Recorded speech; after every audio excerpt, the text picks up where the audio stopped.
State's Albany reporter. To start off, I'll have everyone introduce themselves and give a brief introduction. Hi, Jonathan Westin. I'm the Executive Director of New York Communities for Change, a community-based organization in New York City and on Long Island. Good evening. My name is Maritza Silva-Farrell. I am the campaign director at Align New York. We are an organization that builds coalitions between community and labor, and I am also the Real Affordability for All coalition coordinator. Good evening, everyone. My name is Walter Mosley, New York State Assemblyman from the 57th Assembly District in Kings County. I represent Fort Greene, Clinton Hill, Prospect Heights, portions of North Crown Heights, and Bedford-Stuyvesant, and we are probably considered ground zero in Brooklyn for gentrification as we speak. Thank you. And my name is Gary LaBarbera. I'm the president of the New York City Building and Construction Trades Council. To start off, I'll start with an open question to the panelists. Before we get talking about the future of 421A, let's discuss what kind of impact has 421A had in its current form in New York City. Jonathan? Sure. I think the current iteration of 421A has been, I think euphemistically described, I would describe it as, a complete giveaway to billionaires. And I think that's what we've continued to see the program as really subsidizing penthouses throughout the city with very lax regulation on the actual affordability that is supposed to go into projects and no regulation at all for the types of wages that are paying workers. So I just think, overall, as we have seen in New York City, it has not lived up to the premise of the program, and I think, in the worst, it has exacerbated gentrification across New York City and probably throughout the region. And it's, by subsidizing luxury development that displaces communities, specifically communities of color, that are being displaced because of the developments that continue to receive a 421A tax break that brings in folks from outside the neighborhood and outside the community. That is only exacerbated by this state program that does little, if anything, to really improve the lives of working New Yorkers throughout the city. Well, I'll say this. I was reading an article talking about since 1985, we've been giving away in tax subsidies $1.1 billion. We built, during that time, an estimated 150,000 units. Of that, 37,000 was considered affordable. That's a little bit, 24% in return for $33 billion over 30 years. Where's the cost-benefit analysis? Where's the benefit to the people who are subsidizing this program? And more importantly, have we lost focus as to why we created this abatement program in the first place? This program was not made for developers. This program was made for working class men and women who needed assistance in building affordable housing so that they could stay in this city and keep the city home to them and their families. But now we've lost focus. This is a program now, it's a program for developers. And as a result, we've kind of lost our way as a city in our policies and in our initiatives, and even in our way in which we're trying to amend this abatement, and not really keeping our eyes on the prize as to who this should be benefiting, not the developers, but working class men and women who call New York City their home. And I will also say that, picking up with something that Gary mentioned earlier, what this program has done is actually created low-wage jobs in the construction business. Luxury developers are actually using this program for their benefit, and that has been stated already. But also, the same developers are building luxury apartments, what they call market rate, as affordable. So going back to what Jonathan mentioned, yes, there has been some gentrification in our communities. If you think about what happened in Williamsburg, what is been happening in Manhattan, why people are talking about why is Brooklyn the new Manhattan, everybody's been displaced. So there has been real impacts in community members. I have been able to speak with members of the communities who are being displaced. People have no place to live right now. There are workers who have been victims of wage theft. Those are the developers who are receiving this tax subsidy. So that's why we believe that this subsidy isn't really working. It's a subsidy that we need to end. So all of you have mentioned how developers have been using this program to their benefit. In what ways do they do that? I think, the biggest way is that, by building lots and lots of luxury housing, actually having a very small amount of it required as affordable housing, and affordable to whom is a lot of times the question, and with no real restrictions or incentives for actually paying their workers wages they can live off of. You just continue to see how it skews in favor of the developer. That they continue to make billions in profits. Cranes came out with a list today of the most profitable businesses in New York. At the top of the list was every single real estate developer in New York. Right. And it's because when you look at New York City, when you look at the landscape of New York City and what is being developed and what is being built, there is money to be made everywhere, and they are making it and they are taking it in, and we are not getting anything back. I think, to the Assemblyman's point, it really draws the question, what are we really doing here? We're living in a fictional reality of, we're giving tax breaks to folks that are some of the wealthiest people on earth, that are building some of the most profitable buildings, literally in the history of time. When you take some of these buildings that have gone up, they are the most expensive buildings in the history of America and probably the world. And we are subsidizing them. It's just like everything gone wrong, and it needs to be completely reined in. Well, I'll say this. I'll bring it back to my district. In my district, and I see my senator, Senator Jesse Hamilton, the rippling effect that this program is having on those individuals who are pushed out of Manhattan, who come to the outer borough in Brooklyn in particular for me, is that we're seeing massive levels of abuse. They say that this is the year of the tenant, but for us, this has been the year of evictions. This has been the year of homelessness. When over a multitude of years with people, their number one expense is their rent, eventually that dam is going to break. Eventually, you're going to come upon unexpected expenses, whether they be medical, whether they be otherwise, that is going to put a strain on your family. And subsequently, what are you going to do? You're going to move in with another family that might have the room or might not, or you're going to find yourself in a homeless shelter. We have by far a growing number of seniors who are homeless, by far a growing number of young people who are now living in homeless shelters. This to me is kind of like the rippling effect that this program is having. We have a burgeoning practice, unfortunately, where we're seeing a lot of blanket mortgages, where we have developers who are taking out huge mortgages, buying up several buildings, and then forcing people out so that they can take advantage of whatever abatement program that they can find by leveling the building off and building on top of the land that they've purchased. This is a common practice.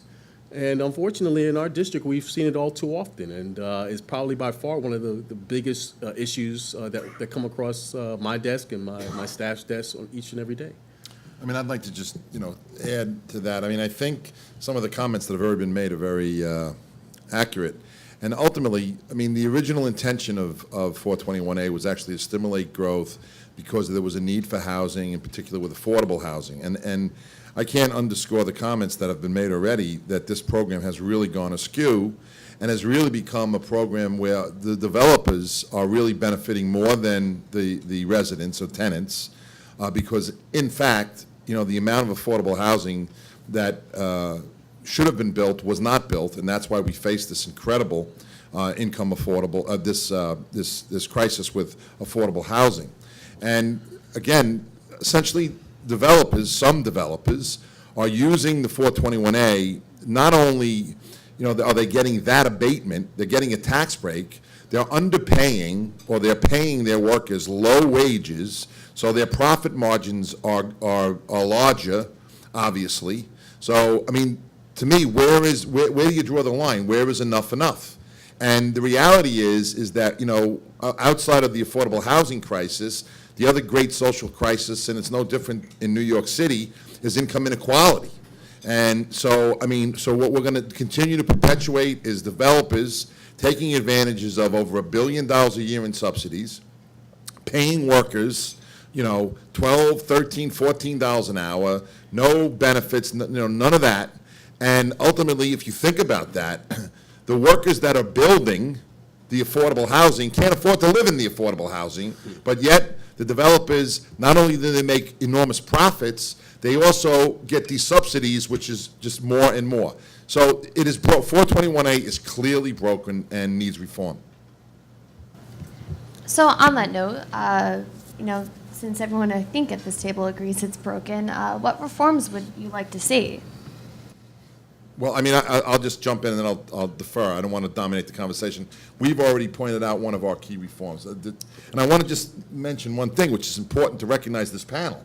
This panel, you have the member of the Assembly, you have, two, Jonathan and Maritza, represent communities. And RAFA, Real Affordable Housing for All, is over 100 community-based organizations, faith-based organizations. We are all in agreement in one thing, that if 421A, which again we feel should continue, does continue, one of the reforms has to create a labor standards, because otherwise it does nothing but continue perpetuate great wealth and benefit for developers, and it perpetuates and continues to encourage income inequality in the city. But it's important to recognize that it's not just, the trade unions representative here saying, well, we want prevailing wage. You have members of the Assembly, many members of the Assembly and of the Senate support reform, support the prevailing wage proposal, as well as you have, enormous broad spectrum of community that is very, very much in line in terms of the importance of good jobs. That is one of the most important things we must create in the city, everywhere, but we're talking about 421A, we're talking about New York City. That is the most important thing we must do, is to create good jobs, to have strong middle class, so that people can support their families and get their piece of the American dream. And the way this is working now with 421A benefits, it's the exact opposite.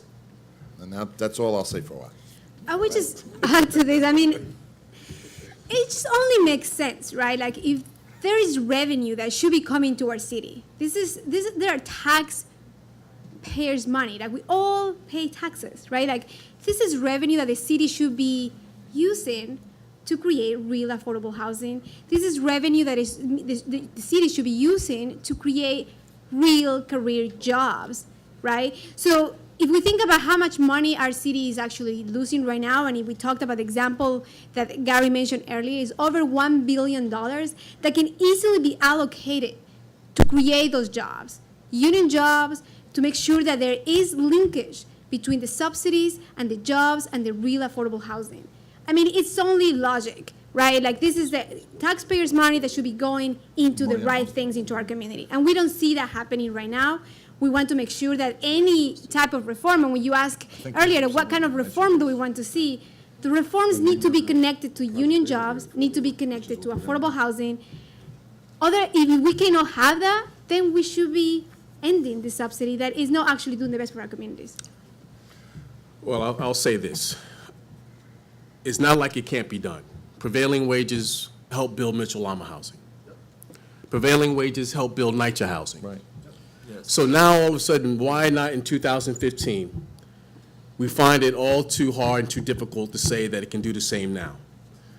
I think that the mayor, in his initial proposal, has a lot to be said.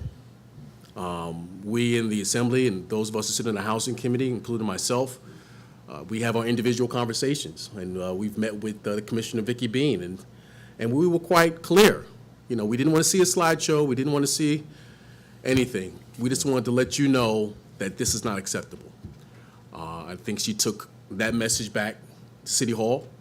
And I think that the mayor is waiting for us to come back with a reasonable counter proposal, because this is just an offer that he's offering for whom, I don't know.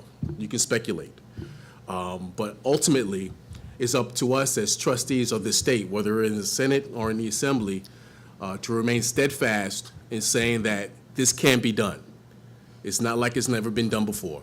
And, standing with Gary and the advocates, I know that we'll get something done that will represent the intentions and the desires of the city of New York.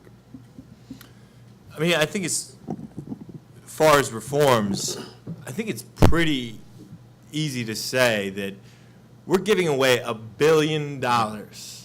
We're giving away $1 billion and not asking for much of anything in return. That's the truth. When is the last time that anyone gave away that much money and asked for nothing in return? I mean, you have to be the stupidest person on earth to agree to something like that and not ask for anything in return. I think just as a matter of principle, if we are using taxpayer dollars that could be used for so many other things, like, not only affordable housing, actually funding our schools, doing things like that, building roads, whatever it is, we could be using $1 billion to do so many other things. And the fact that we're not asking anything in return is appalling.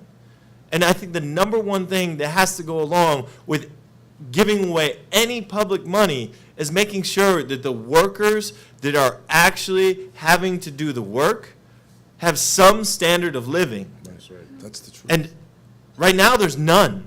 There's no standard that people actually have to abide by in order to get the $1 billion that we're giving away freely. It just does not make sense. It's like only in Albany, does things like this happen. Do we allow people to take our money and run and literally build empires? That's what they're doing with our $1 billion. They're building empires for them and their kids, while the rest of everyone else in New York State has nothing. It does not make sense. So it starts with having real standards. It starts with having real affordability. But at the end of the day, I don't trust Albany to cut a good deal for any of us. We have to dramatically change the way we do business here. And until then, I think this program is completely out of touch. So, Gary, maybe you can start us off with the next question. What is your response to critics who point to an audit by the city comptroller, which found the prevailing wage for carpenters doing heavy construction is more than $94 per hour, while for service workers it was nearly $32 per hour, which I'm sure everyone in the room knows the service workers were included in de Blasio's plan. Yeah, it's no problem. Well, first of all, I would never, ever characterize any work as skilled or less skilled. But there is a difference in the construction industry. The construction industry is the most dangerous industry in the country. And every year I can tell you that, we lose, and the majority of it is on non-union projects, but we lose anywhere from 15 to 20 workers a year who wind up getting killed on projects. Construction is a very highly skilled industry. And as I said, one of the reasons why you see so much injuries and accidents and fatalities in non-union is because those workers aren't afforded the opportunity to be in the union and have the safety training and the skills. So the other issue is that unlike service employees who work 52 weeks a year, 40 hours a week, construction workers don't work 52 weeks a year, 40 hours a week. So the reason that the wage structure is what it is number one, because of the level of skill that is required. Number two, because it is extremely dangerous work. Number three is because it is seasonal work. And so and that $94, it includes all of the other things such as medical benefits, retiree benefits, et cetera. So it's not $94 in the pocket. You know, there's the notion that construction workers out there, you know, are making hundreds and hundreds of $1,000s a year, you know, in wages, that's not factually true. If you only work 12 or 1,400 hours a year and you make, you know, $50 an hour, you can do the math. It's not, you know, $250,000 a year in wages, like some would like to you know, portray. The other thing that I want to say is that in our analysis, you know, you think $94 is a lot of money, but I can't underscore enough the value and wealth in these projects. So let me give you an example. On a particular project, you know, in New York City on 57th Street, which was built union, and where, you know, the workers, you know, made some adjustments so that the project would move forward. This was during a difficult time in 2009. The project got 421A abatement, was built all union, but the penthouse apartment was sold, one apartment, for over $100 million. So, I mean, if you want to compare an apartment for $100 million to someone that's working in a very dangerous occupation with a very high skill level, that project is built, delivered on time or ahead of time, on budget because of that skill level, and you want to say that that's, you know, too much money when apartments are being sold for $100 million. I mean, some of these luxury apartments, you know, are starting at $14 and $15 million per unit. So, you know, to try to say that, well, you know, we can afford a prevailing wage for a service worker, but we can't afford a prevailing wage for a construction worker, that's nonsense. It can be afforded because the value and the amount of worth of these projects is incomprehensible. So I will any day of the week defend the wages and benefits that unionized construction workers receive in this city, because one is they do the most highly and most skilled work in the city, and that is a major benefit, which is known as speed to market for developers. They're getting the benefits of those skilled tradesmen and women on their job to make their project a project that gets to market fast, that they start selling and start or renting. And for that level of skill and how dangerous this industry is, and for the value of units that are being sold, it is certainly not an unreasonable number. And it's not that they can't afford. This is what you call rhetoric. That's what you call rhetoric. And like I say, if you work 52 weeks a year, 40 hours or maybe some overtime, and you take that worker and you compare him to an average construction worker in an average year that may work 15, if he's lucky, 1,600 hours a year, the numbers really aren't that far apart, believe me when I tell you. So just to jump in here a bit on the prevailing wage issue, I mean, a prevailing wage is an industry standard for the wages paid in an industry.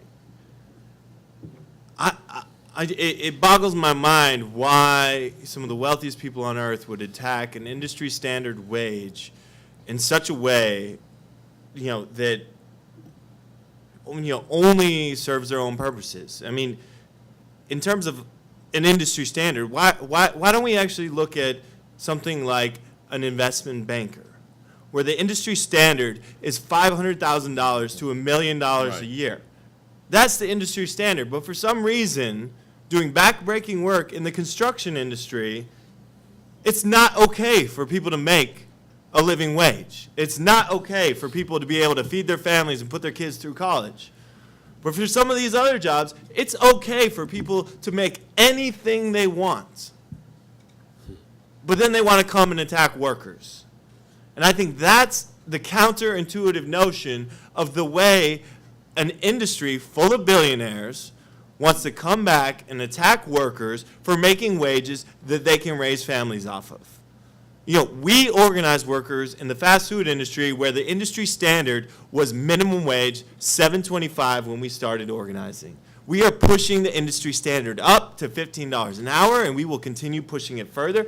There is no reason that the industry standard in the construction industry shouldn't be what it is, that allows them to actually live the life that people should be able to live.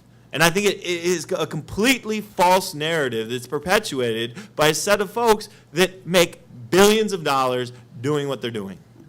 Well, that's how they make the billions of dollars, right? Like by making workers really work really hard and pay the really low wages. Right. And on top of that, they want to take money out of our pockets, right? Like, so why, going back to the original point, why do we have to subsidize their penthouse? Why do we have to allow them to come and take money out of our pockets? When the revenue that can be actually used, this $1 billion that we talk about so much, can be used to allow for like real affordable housing to be built with the union jobs. I mean, Gary talked about earlier, it has been done. Really, like the mayor actually made an announcement on his affordable housing plan in Greenpoint, in Brooklyn, at a development that is doing actually 50% of affordable housing and with union jobs. So going back to the rhetoric, it is a rhetoric. What they're trying to do is really use our money to subsidize themselves, to make more money. That is not right. We gotta stop that. We gotta make sure that we actually have control of that. And I would actually say it is important to call out to the folks who have a say on this. I mean, I appreciate also members of the Assembly, members of the Senate are here. I would like to know where the members of the Republican Senate majority are on this. It's an issue that's really important to our communities, and they are not speaking on it. They're silent. And those guys should be speaking on this issue. Yeah. Well, I'll say this. You can never separate the two when it comes to prevailing wage, a living wage, and our ability to do things in an affordable and a responsible manner. I think that what those who try to combat this is try to separate the two. And I think Gary said it in his opening statements where people say, well, you can't use prevailing wage if we're going to make the profit. Well, maybe you shouldn't be in the business if you can't make the profits that you can't make. Not everybody's meant to build in New York City. Go to Seattle. Go to San Jose. Oh, I'm sorry, they have minimum wage, so they might not be able to get that there, right? They have better wage laws. Better wages, right? Go to San Antonio, go somewhere else. But everybody's not meant to build in New York City. Not, you know, it's just like everybody's not meant to live in New York City. You know, some people prefer a different lifestyle. But the fact that we are here subsidizing their program, because this is what it's transformed into. It's transformed into a developer's program. It has. On the backs of workers, low class, middle class, and working class workers, is, to me, I'm flabbergasted. But ultimately, we have to understand that we have to be honest with ourselves as a conference. We have to be honest with ourselves as a caucus. We have to be honest with ourselves as New Yorkers as to, you know, when is this tide going to change? Because if it doesn't change, it's only going to get worse for the working class men and women in this city. But I want, you know, people to understand that this falsehood that we can't build, you know, decent, affordable housing without, in absence of prevailing wage, is a tremendous misnomer that must be put out in the narrative that we speak as legislators here in New York State. So I think we're running out of time, so I'd ask everyone to have their closing statements. Let's start on this end. You know, I think it's pretty clear, you know, a lot of our opinions on this issue.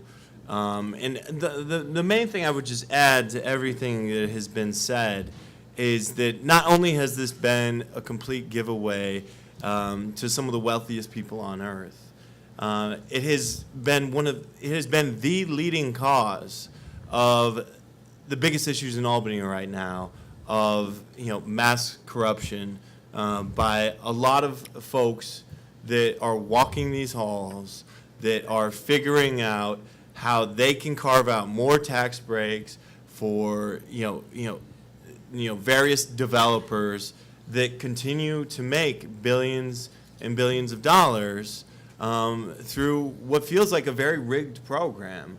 And I think, you know, that's where the public has really lost faith. And we have, I mean, if nothing happens on 421A, it will only show how much the game is rigged against all of us.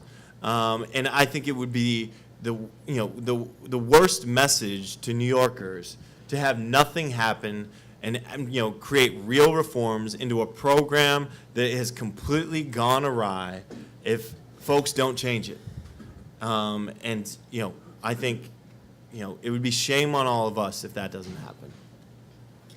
And what I would say for the folks who want to reform it, the reforms need to be real. Those reforms need to be including some labor standards that are clear for all workers who are going to be part of these developments. It's really important to mention this because I think the folks in the construction business, folks who are in the service industry, deserve prevailing wages, and that's key. It's really important to address that. It's important to make sure that the real affordability housing is built. Depth of affordability is key for our communities. People are leaving our city. So it is really important that any kind of reform actually includes real changes. Not some of the changes that have happened in the 80s and even in early 2000s. All those changes really have allowed developers to become millionaires or billionaires. So I would say that any change needs to be real. And I would say, and straight extended as is, it would actually be a rubber stamp to corruption. And I will say that very loud and clear because I think it's really important to make sure that we do not do what we've done already. We need to learn from our lessons, and our coalition has very clear about ensuring that this subsidy, if it's not making the changes that are needed for our community, it needs to end. So we either end it or do the actual changes that won't be costing our money as much as it's costing right now. Look, providing simple amendments to a fundamentally flawed program is insanity. 421A, I don't like to kind of use the term interchangeably as it relates to 2015, as it relates to 1971. They're two different programs. So they might be called the same thing, but they're two fundamentally different programs. What I like to see, obviously, some of the things that we would like to see changed is maybe going back to the certificate program pre-2005, as opposed to the mandatory exclusionary program, where we had standalone 100% affordable units built with prevailing wage. Maybe I would like to see some of the HPD programs, the subsidized programs, to complement what we're doing. Are we trying to go back to 1971? No. But it doesn't mean that we stayed transfixed in 2015. So I think there are programs. HDC, HPD, they have some tremendous programs that we can utilize. But we have a long way to go. But I say this, and as my friend said here, rubber stamping a straight extension will be like almost cutting our throats for working class men and women, because ultimately we're going to lead them down the road to perdition when it comes to trying to find affordable housing going forward. Thank you, Assemblyman. Well, first of all, I just want to say a couple of things. One is I want to, again, thank Up for New York City and City and State, and I want to acknowledge my co-panelists and thank them for being here, and thank you for having me. But I think what I'd say to sum it up, in my opinion, is I want to touch on what the Assemblyman just said in terms of a straight extender. I mean, I think that is completely unacceptable. This is an opportunity to bring reform. And, I want to be clear that the reform that we talk about is not just the issue of prevailing wage. We stand strong with our community partners, and we want to see more affordable units for people that need the affordable units. And we want to see good jobs created. We do no longer want to see, I think, a program that initially began with all good intentions that really has morphed into a developer's program and basically, a tax grab, a money grab. And so it is now. I mean, it is going to expire, on June 15th. Now is the time to make the necessary changes, include more affordable units, more affordability, and create labor standards so that the people that are building these projects can actually afford to live in the projects that they're building. And now we'll move and open it up to the crowd for questions. Does anyone have questions? And I just wanted to add, I apologize, that please keep your question brief and make sure that your question is actually a question. Anyone?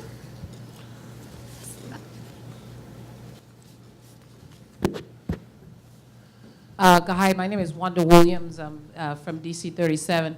Many of you talked about the question of affordability. At what percentage, the young lady talked about Greenpoint being 50% affordable. What's the panel's feeling in terms of the percentage of the affordability for these projects? Well, I think right now the mayor's AMI is 130%. That's like a family of four, $86,000. That's not in my district, and I live and I have a significantly gentrified district. Still, the median income is nowhere near that for a family of four.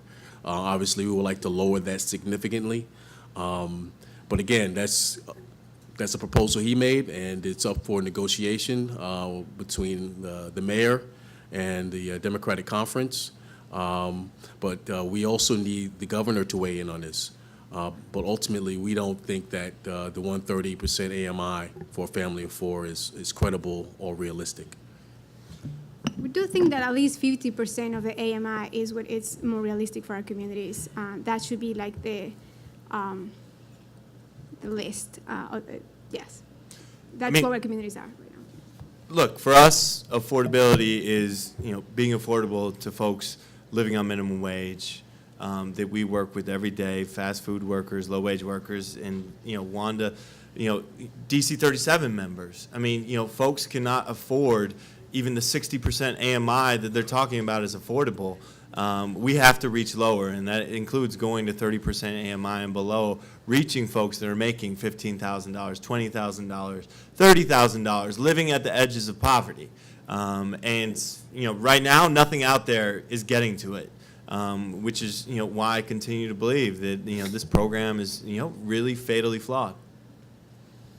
I mean, I actually believe that when you look at whatever percentage of affordable units are in there, that it should actually be a broad range from very low, and we've discussed this, I mean, with the various community groups, from like 40% of AMI, and then, a certain percentage of that, and then a certain percentage of, 70% of AMI and up to 130% of AMI. And there are actually projects that are being built in Brooklyn now that are being built union, that the affordable and market mix within the affordable, that's how they're doing it. There's like 7% of like 40% of AMI, 12% of 70% of AMI, and I think that really is a good model. And again, these projects are being built right now union, so to say that it can't be done at a prevailing rate or a union rate, that's a falsehood. Anyone else? All right, I guess that closes our event for the night. Thank you all for joining us. Thank you. Thank you. And everyone have a nice night.